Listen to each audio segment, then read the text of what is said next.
옛날에는 호랑이에 대한 두려움이 정말 컸어요. 그래서 호랑이한테 잡아먹힌 사람이 있는 집안이나 물에 빠져 죽은 사람이 있는 집안과는 결혼을 하지 않았다고 합니다.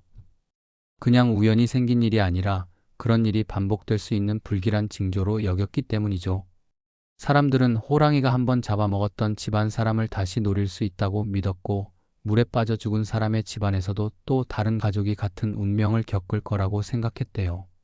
이런 불행이 단순히 환경 때문이라고 보지 않았다는 게 참 흥미로워요. 사람들은 이런 일이 태어날 때부터 사주에 정해져 있다고 믿었거든요. 제 시어머니가 해주신 이야기가 있어요. 옛날에 어떤 여자가 이웃집에서 밤을 보내고 있었는데 집안 사람들이 모두 잠든 사이에 호랑이가 문을 열고 들어왔대요. 그런데 호랑이가 방 앞쪽에서 자고 있던 사람은 그냥 두고 뒤쪽에 누워있던 그 집 딸을 물고 갔다는 거예요. 그걸 보고 다들 잡아먹힐 사람은 사주에 이미 정해져 있다라고 생각하게 됐다고 하더라고요. 그래서 사람들은 그런 집안을 호식당한 집안이라고 부르며 꺼렸던 거죠. 물에 빠져 죽은 사람에 대한 이야기도 비슷해요. 물에 빠져 죽은 사람의 영혼이 집안에 머물면서 또 다른 가족을 물로 끌어들일 거라고 믿었대요.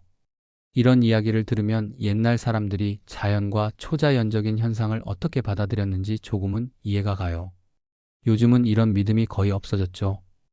호랑이가 나타나는 일도 없고 과학적으로 설명할 수 없는 일도 드물잖아요. 하지만 옛날 이야기를 들어보면 그 시대 사람들이 단순히 겁에 질려서가 아니라 자신과 가족을 지키기 위해 그런 믿음을 갖고 있었구나 싶어서 흥미롭기도 하고 한편으로는 뭉클하기도 해요. 주해. 이 설화는 인간과 자연의 관계를 깊이 있게 상징합니다. 호랑이와 물은 단순한 동물이나 자연 요소가 아니라 당시 사람들이 극복할 수 없었던 운명과 두려움을 나타냅니다.